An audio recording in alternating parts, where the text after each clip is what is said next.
Hello friends, नमस्कार। Ganga academy परिवार में आपका स्वागत है। आज गंगा एकेडमी चैनल के माध्यम से आप सभी को हम आधुनिक भारत की इतिहास की तरफ हम इंग्लिश ईस्ट इंडिया कंपनी और बंगाल राज्य पर मैंने चल रहे थे। तो मैंने इस टॉपिक में प्लासी के युद्ध को पढ़ा। प्लासी के युद्ध के बाद हमने बक्सर के युद्ध भी पढ़ा।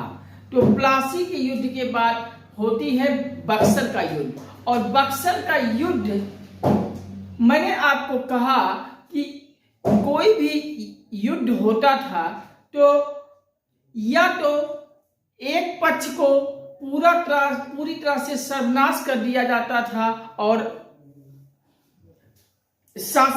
दूसरा पक्ष हावी पड़ जाता था, तब युद्ध खत्म होती थी, और या फिर दोनों पक्ष के बीच कोई ना कोई संधि करनी पड़ती थी और उस संधि के तहत युद्ध समाप्त होता था।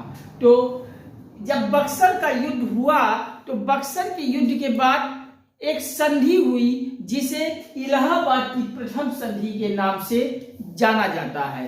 तो इलाहाबाद की प्रथम संधि कब होती है?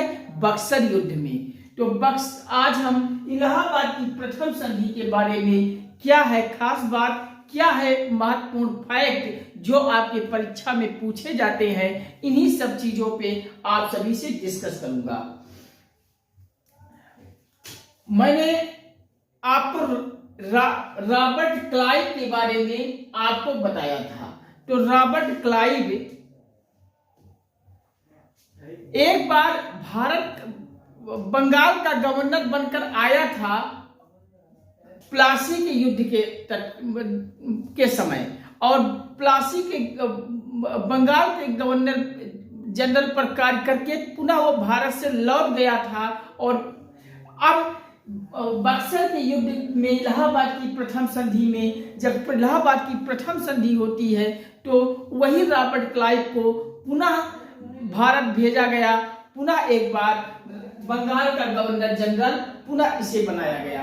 तो आपके परीक्षा में एक पॉइंट बन जाएगा कि निम्नलिखित में से बताइए किस बंगाल के गवर्नर जनरल में 2 बार गवर्नर जनरल किसे बनाया गया था? तो आपको रॉबर्ट क्लाइव को उत्तर देना होगा। रॉबर्ट क्लाइव बंगाल का गवर्नर जनरल 2 बार बनकर आया था।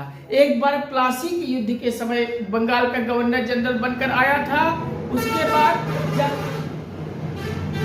बक्सर का युद्ध होता है और उसमें इलाहाबाद की प्रथम संधि होती है, तो उस संधि में आपको रॉबर्ट क्लाइव पुनः भारत में गवर्नर जनरल बंगाल का बनकर आया था, वहां से बनाकर भेजा गया था। तो इलाहाबाद की प्रथम संधि में क्या है खास बात कि इसके बाद एक बार फिर से रॉबर्ट क्लाइव को बंगाल का गवर्नर बनाकर पुनः भारत भेजा जाता है। इलाहाबाद की प्रथम संधि जब होती है तो रॉबर्ट क्लाइव को एक बार पुनः बंगाल का गवर्नर बनाकर भारत भेजा गया। तो इसके बाद एक बार पुनः रॉबर्ट क्लाइव को बंगाल का गवर्नर बनाकर भारत भेजा गया, और उसने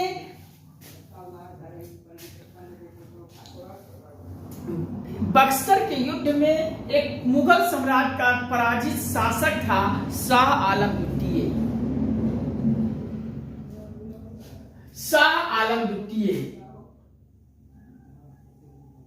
तो इस शाह आलम द्वितीय के साथ एक संधि करता है रॉबर्ट क्लाइव। यह संधि कब करता है? 12 अगस्त 1765 ईस्वी में करता है। मैंने पिछले वीडियो में आप सब अगर देखे होंगे तो वहां आपको बताए होंगे शाह आलम द्वितीय बक्सर के युद्ध में शामिल हुआ था। अगर नहीं देखे हैं तो इससे पहले वीडियो पब्लिश हो गई है और उसको भी पहले देख लीजिए। आपको कहीं कोई परेशानी नहीं होगी। हर वीडियो प्लेलिस्ट में जाओगे, क्रम से पूरा प्लेलिस्ट में वीडियो लगी हुई है, और जब आप प्लेलिस्ट में क्रम से सारे वीडियो देखोगे तो कहीं कोई संदेह नहीं होने पाएगा। तो बक्सर के युद्ध में मुगल बादशाह शाह आलम द्वितीय भी शामिल था, मीर जाफर बंगाल का नवाब शामिल था, अंग्रेजी सेना का सेनापति हेक्टर मुनरो दमन किया था बक्सर के युद्ध में। तो मैंने जब प्लासी का युद्ध होता है, मैंने आपसे बताया था कि उस समय बंगाल के क्षेत्र में अंग्रेज शक्तिशाली हो गए थे, और बंगाल के क्षेत्र में जिसे चाहते थे वो नवाब बनाते थे, और जिसे वो चाहते थे नवाब पर से हटा देते थे। तो कुल मिलाकर नवाब की जो गद्दी होती थी अंग्रेजों के हाथ में चली गई थी। अंग्रेज जिसको चाहते थे नवाब बनाते थे, जिसको चाहते थे नवाब पर से हटा देते थे। तो सबसे पहले अगर बंगाल का नवाब अंग्रेजों ने जिसे बनाया था वो था मीर जाफर, और मीर जाफर रॉबर्ट क्लाइव के सहायता से नवाब बना था। तो इस नाते उसे व्यक्तिगत तौर पर 2,38,00,000 की पाउंड की धनराशि उसे व्यक्तिगत तौर पर इनाम देता है, और इसके साथ साथ 50 लाख की धनराशि वो अंग्रेजी सेना और अधिकारियों को भी प्रदान कर देता है। लेकिन ये रॉबर्ट क्लाइव मीर जाफर का हमेशा दुरुपयोग करता रहा, और इस दुरुपयोग को देखते हुए मीर जाफर परेशान हो गया। और जब वो उस समय चिंसुरा में डचों की एक फैक्ट्री स्थापित थी, और वो चिंसुरा के डचों के फैक्ट्रियों के प्रतिनिधियों से जाकर मिला, कौन? मीर जाफर। और मीर जाफर जाकर मिलता है और एक षड्यंत्र करने की साजिश रचता है, और इस षड्यंत्र का कहीं ना कहीं अंग्रेजों की भनक लगी, पता चला, लीकेज हुआ। तो अंग्रेजों ने मीर जाफर को नवाब पर से हटा देता है, और नवाब पर से हटाकर किसको नवाब बनाता है बंगाल का? तो मीर कासिम को बनाता है। मीर कासिम अब बंगाल का नवाब बनता है, और मीर कासिम भारतीय व्यापारियों के लिए कर मुक्त व्यापार करने की एक नीति बनाए थे कि अब किसी भी भारतीय व्यापारी को कर नहीं देना पड़ेगा, टैक्स नहीं देना पड़ेगा। इससे अंग्रेज हो जाते हैं खफा, क्योंकि उन्हें जो टैक्स मिलता था वो अंग्रेजों के पास जाता था, और जब टैक्स नहीं लिया जाएगा तो अंग्रेज को के पास, रॉबर्ट क्लाइव के पास जाएगा नहीं। तो अब इस नीति से रॉबर्ट क्लाइव ने मीर कासिम को भी नवाब पर से हटा देते हैं, और पुनः मीर जाफर को नवाब बना देते हैं। तो अब मीर कासिम जब नवाब पर से हट जाता है तो मीर कासिम मुगल सम्राट शाह आलम द्वितीय से मिलता है, और ये बक्सर के युद्ध की आगाज के लिए ललकार देता है। तो ये बक्सर का युद्ध लड़ा जाता है, और बक्सर की युद्ध कब लड़ा जाता है? 22 अक्टूबर 1764 को। और बक्सर का युद्ध में एक संधि करनी पड़ती है युद्ध के बाद, इलाहाबाद की प्रथम संधि। इसके बाद एक बार पुनः रॉबर्ट क्लाइव को बंगाल का गवर्नर बनाकर भारत भेजा गया, और उसने पराजित मुगल सम्राट शाह आलम द्वितीय के साथ एक संधि करता है। वो कब करता है संधि? तो 12 अगस्त 1765 को करता है इलाहाबाद में। कहा? इलाहाबाद में एक संधि करनी पड़ती है, जिसे इस संधि को इलाहाबाद की प्रथम संधि के नाम से कहकर पुकारा जाता है। इस संधि में क्या है खास बात? कुछ शर्त रखी गई, उन शर्तों को आइए जानते हैं। तो कहीं कोई प्रॉब्लम हो तो बताइए। एक बार पुनः निकाल कर देते हैं। इलाहाबाद की प्रथम संधि होती है, तो इलाहाबाद की संधि के बाद एक फिर से रॉबर्ट क्लाइव को बंगाल का गवर्नर बनाकर भारत को भेजा जाता है। किसे? रॉबर्ट क्लाइव को। और रॉबर्ट क्लाइव जब भारत आता है तो जो मुगल सम्राट का पराजित सम्राट था, जो बक्सर के युद्ध में हराया गया था, जिसे वो शाह आलम द्वितीय था, और शाह आलम द्वितीय के साथ एक संधि करता है रॉबर्ट क्लाइव। कब करता है संधि? 12 अगस्त 1765 को इलाहाबाद में करता है। तो 12 अगस्त 1765 को इलाहाबाद में मुगल सम्राट शाह आलम द्वितीय के साथ रॉबर्ट क्लाइव संधि करता है। इसी संधि को इलाहाबाद की प्रथम संधि के नाम से जाना जाता है। इस संधि में कौन कौन सी बात कही गई, तो आइए एक एक को जानते हैं। सबसे पहले जान लेते हैं मुगल सम्राट शाह आलम द्वितीय। मुगल सम्राट शाह आलम द्वितीय ने ईस्ट इंडिया कंपनी को बंगाल, बिहार और उड़ीसा की जो दीवानी अधिकार था उसे प्रदान कर दिया गया। मतलब कहने का तात्पर्य है, जो बंगाल, बिहार और उड़ीसा की दीवानी है, इस दीवानी अधिकार को अब शाह आलम द्वितीय ने किसे प्रदान कर दिया? तो यही ईस्ट इंडिया कंपनी को प्रदान कर दिया। तो अब ईस्ट इंडिया कंपनी के हाथों में बंगाल, बिहार, उड़ीसा के दीवानी अधिकार अब मिल जाते हैं। ये अधिकार कौन देता है? शाह आलम द्वितीय, जो मुगल सम्राट था। ये शाह आलम द्वितीय संधि के दौरान इसे देने पड़ते हैं। इलाहाबाद की प्रथम संधि में मुगल सम्राट शाह आलम द्वितीय ने बंगाल, बिहार, उड़ीसा का जो दीवानी अधिकार था किसको दिया था, किसको सौंप दिया था? तो ईस्ट इंडिया कंपनी को प्रदान कर दिया था। तो ये क्वेश्चन आपसे पूछ लेगा परीक्षा में कि निम्नलिखित में से बताइए, बंगाल, बिहार, उड़ीसा की दीवानी अधिकार को मुगल सम्राट शाह आलम द्वितीय ने किस संधि के दौरान ईस्ट इंडिया कंपनी को प्रदान की? तो इलाहाबाद की प्रथम संधि में प्रदान किया था। इलाहाबाद की प्रथम संधि में बंगाल, बिहार, उड़ीसा की दीवानी अधिकार ईस्ट इंडिया कंपनी को के दीवानी अधिकार को किसने सौंपी? तो शाह आलम द्वितीय ने सौंपी थी।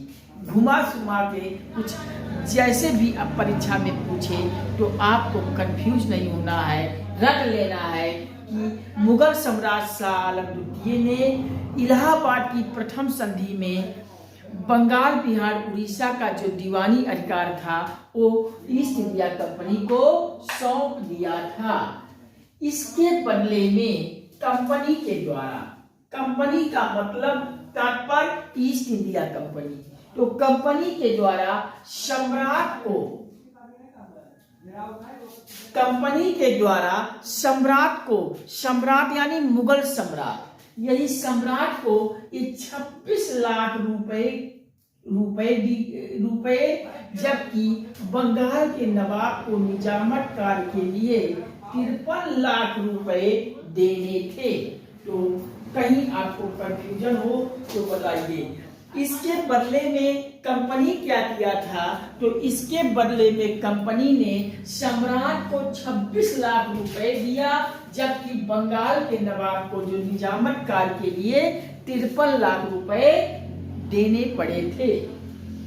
अब दीवानी अधिकार के अंतर्गत, दीवानी अधिकार जो मिला था उस दीवानी अधिकार के अंतर्गत भू राजस्व वसूल, भू राजस्व वसूल मतलब जमीन पर जो कर था, भू राजस्व वसूल करने के अलावा दीवानी संबंधी सभी मामले भी आते थे।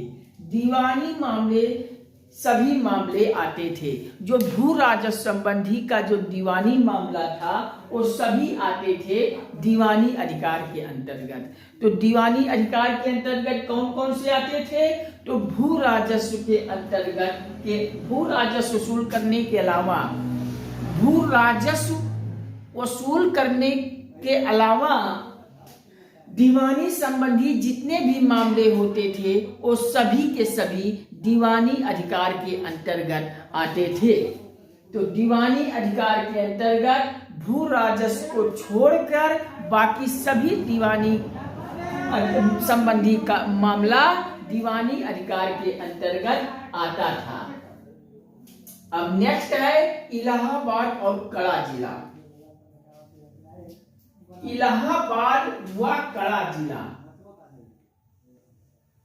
इलाहाबाद व कड़ा जिला को अवध के नवाब शुजाउद्दौला से लेकर शाह आलम द्वितीय को दिया जाना था।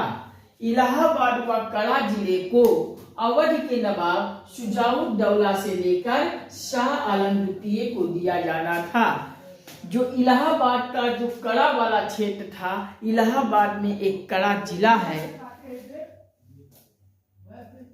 इलाहाबाद में एक कड़ा पड़ता है, उस समय वो कड़ा जिला हुआ करता था।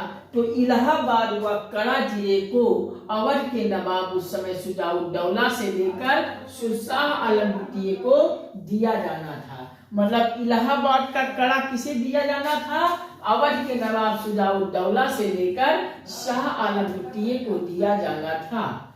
शाह आलम द्वितीय को अंग्रेजों ने अपने संरक्षण में ले लिया था। शाह आलम द्वितीय को निम्नलिखित में से बताइए किसने अपने संरक्षण में ले लिया था? तो शाह आलम द्वितीय को अंग्रेजों ने अपने संरक्षण में ले लिया था। अब अंग्रेजों ने अपने संरक्षण में इस शाह आलम द्वितीय को ले लिया था। शाह आलम द्वितीय कौन होता है? तो मुगल सम्राट था, और यही मुगल सम्राट शाह आलम द्वितीय को अंग्रेजों ने अपने संरक्षण में ले लिया था, और उसे कहाँ रखा गया? इलाहाबाद में रखा गया। शाह आलम द्वितीय को अंग्रेजों ने अपने संरक्षण में रखकर इलाहाबाद में रख देते हैं। बाद में यानी कि 1772 ईस्वी में मराठा एक पेशवा थे, माधवराव प्रथम एक मराठा पेशवा होते हैं। और इस मराठा पेशवा ने मुगल सम्राट शाह आलम द्वितीय को एक बार फिर से दिल्ली की गद्दी पर बैठा देते हैं और अपना इन्हें पेंशनर बना देते हैं। किसे? वही शाह आलम द्वितीय को। शाह आलम द्वितीय को अंग्रेजों ने अपने संरक्षण में रख लिया, और अपने संरक्षण में रखकर उसे रखा कहाँ? इलाहाबाद में। यानी 1772 में मराठा पेशवा माधवराव प्रथम ने मुगल सम्राट शाह आलम द्वितीय को एक बार पुनः दिल्ली की गद्दी पर बैठाया और अपना पेंशनर बनाया माधवराव प्रथम ने। एक बार पुनः देखिए, सुनिए। शाह आलम द्वितीय को अंग्रेजों ने अपने संरक्षण में ले लिया था। अपने संरक्षण में लेकर उसको शाह आलम द्वितीय को इलाहाबाद में रखा था। बाद में यानी कि 1772 ईस्वी में, जब 1772 का समय आता है, तो उस समय मराठा एक पेशवा होते हैं, माधवराव प्रथम। माधवराव प्रथम ने इस मुगल सम्राट शाह आलम द्वितीय को एक बार पुनः दिल्ली की गद्दी पर बैठाते हैं, और दिल्ली की गद्दी पर बैठाकर माधवराव प्रथम जो मराठा पेशवा थे, इन्होंने इनको पेंशनर बना दिया था। तो कहीं कोई कंफ्यूजन हो तो बताइए। शाह आलम द्वितीय ने अंग्रेजों को अपने संरक्षण में, शाह आलम द्वितीय को अंग्रेज ने अपने संरक्षण में रख लिया था, और अपने संरक्षण में रखकर शाह आलम द्वितीय को अंग्रेजों ने इलाहाबाद में रख दिया था।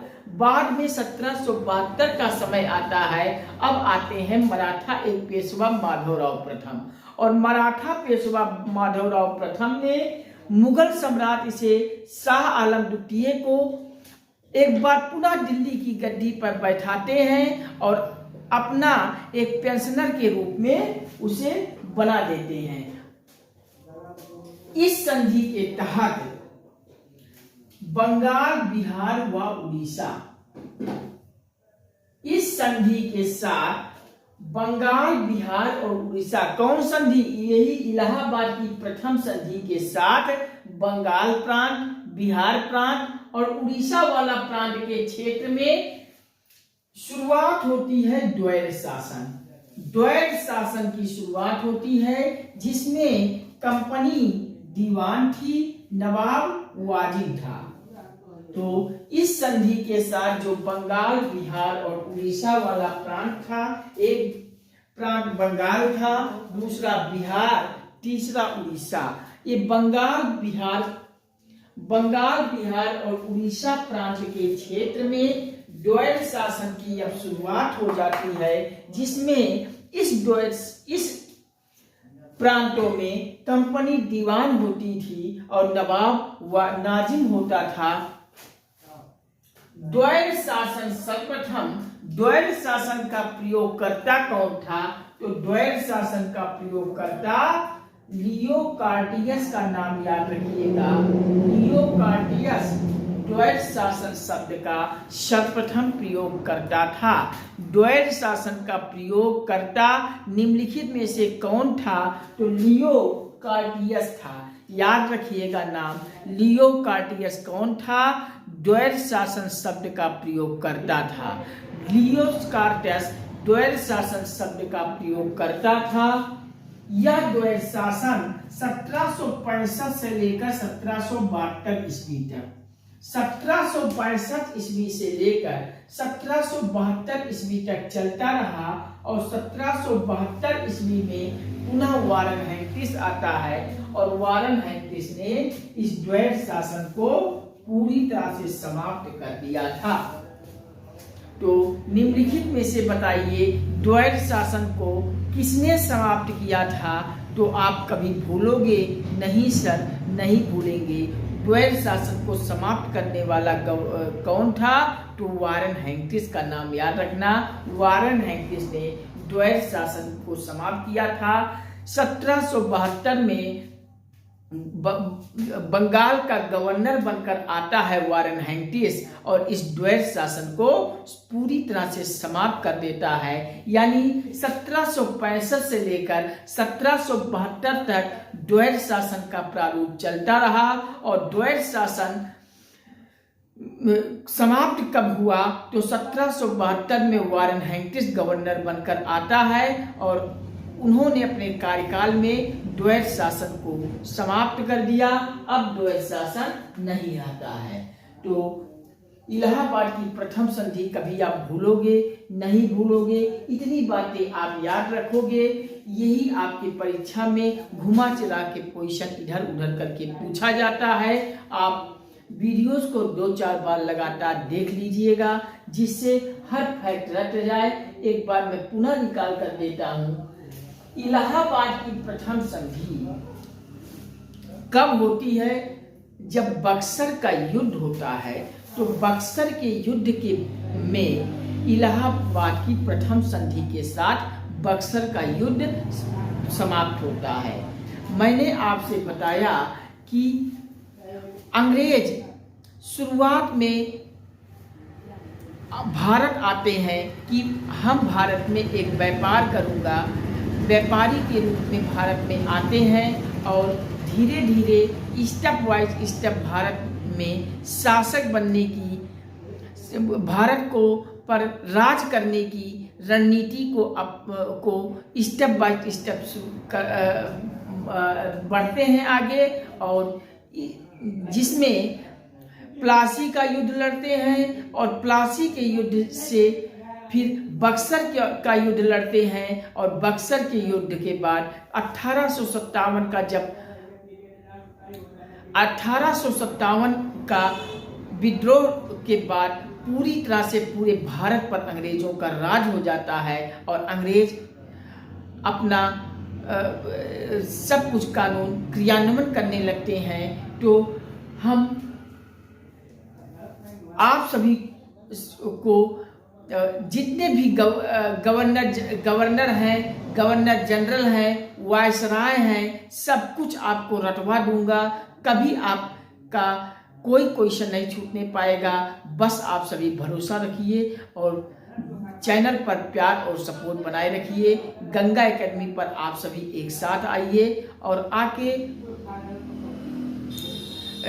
सब्सक्राइब करें। सब्सक्राइब करते ही बगल में घंटी भी आल पे प्रेस कर लीजिएगा और लाइक शेयर कमेंट के माध्यम से हमारा आत्मबल आत्मविश्वास हौसला बढ़ाते जाइए। व्हाट्सएप, फेसबुक, इंस्टाग्राम, ट्विटर इत्यादि हर सोशल साइट पर इसे इतना शेयर कर दीजिए, अपने सभी दोस्तों को शेयर करके इतना शेयर कर दीजिए कि संपूर्ण भारत के हर घर, हर परिवार, हर सदस्य तक, भारत के प्रत्येक नागरिक तक आप सब पहुंचाइए। और आप सभी से अपील करते हुए गुजारिश करता हूं कि गंगा एकेडमी पर एक साथ आकर सब्सक्राइब करके बगल में घंटी दबा के लाइक शेयर कमेंट के माध्यम से हमारा आत्मबल आत्मविश्वास हौसला बढ़ाते जाइए।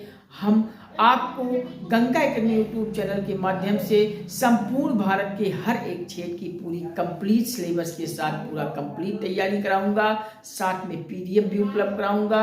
आप सभी से वादा करता हूं कि 1 लाख सब्सक्राइबर हमें हमारा मुहिम को पूरा करवाइए, जिससे हम आप सभी के लिए डिजिटल बोर्ड पर संचालित कक्षाओं का शुभारंभ करें और हर विषय की बेहतर से बेहतर एडुकेटर को आमंत्रित करके आप सभी की विजुअल क्लासेस को शुरुआत करें। तो इलाहाबाद की प्रथम संधि में क्या है खास बात? इलाहाबाद की संधि बक्सर का युद्ध होता है और बक्सर के युद्ध में इलाहाबाद की प्रथम संधि के साथ बक्सर का युद्ध समाप्त होता है और इलाहाबाद की प्रथम संधि में इसके बाद एक बार फिर से रॉबर्ट क्लाइव को बंगाल का गवर्नर बनाकर भेजा गया भारत में। रॉबर्ट क्लाइव बंगाल का गवर्नर 2 बार बनता है। एक बार प्लासी के युद्ध में वो बनकर आया था और पुनः वो ब्रिटेन चला गया था, भारत छोड़कर ब्रिटेन चला गया था। अब ब्रिटेन से पुनः नियुक्त होकर बंगाल का गवर्नर नियुक्त होकर आता है ये इलाहाबाद की प्रथम संधि के दौरान। और ये रॉबर्ट क्लाइव अब इलाहाबाद की प्रथम संधि करने के लिए इसे भेजा जाता है ब्रिटेन से बंगाल का गवर्नर बनाकर और भारत आकर ये मुगल सम्राट शाह आलम द्वितीय के साथ बैठता है और करता है इलाहाबाद की प्रथम संधि। और इलाहाबाद की प्रथम संधि किसके किसके बीच होती है? तो मुगल सम्राट शाह आलम द्वितीय के साथ और रॉबर्ट क्लाइव के साथ होता है। कब होता है? 12 अगस्त 1765 ईस्वी में होता है। कहाँ होता है? इलाहाबाद में होता है। तो इलाहाबाद की प्रथम संधि इलाहाबाद में होता है। कब? 12 अगस्त 1765 में। 12 अगस्त 1765 में किसके किसके बीच? तो रॉबर्ट क्लाइव और मुगल सम्राट शाह आलम द्वितीय के साथ। और इस संधि के तहत इलाहाबाद की प्रथम संधि के नाम से इसे जाना जाता है। इस संधि में निम्नलिखित बातें कही गई। पहला है, मुगल सम्राट शाह आलम द्वितीय ने ईस्ट इंडिया कंपनी को बंगाल, बिहार, उड़ीसा की दीवानी अधिकारी से प्रदान कर दी जाती है। इसके बदले में कंपनी के द्वारा सम्राट को 26 लाख रुपए प्रदान की जाती है, जबकि बंगाल के नवाब को निजामत कार्य करवाने के लिए 53 लाख रुपए देने पड़ते हैं। अब नेक्स्ट है, दीवानी अधिकार के अंतर्गत जो भू राजस्व वसूल करने वाली परंपरा थी, इसको छोड़कर बाकी सभी दीवानी संबंधी जो मामले होते थे वो सब कुछ दीवानी अधिकार के अंतर्गत आते थे। अब नेक्स्ट, इलाहाबाद व कड़ा जिले को अवध का नवाब शुजाउद्दौला से लेकर शाह आलम द्वितीय को दिया जाना था। इलाहाबाद व कड़ा जिले को शाह आलम द्वितीय को अंग्रेजों ने अपने संरक्षण में ले लिया और उसे इलाहाबाद में शाह आलम द्वितीय को अंग्रेजों ने रख देता है। कहने का तात्पर्य है, अंग्रेजों ने अब मुगल सम्राट शाह आलम द्वितीय को पूरी तरह से अपने संरक्षण में ले लेता है और अपने संरक्षण में रखकर उसे रखता है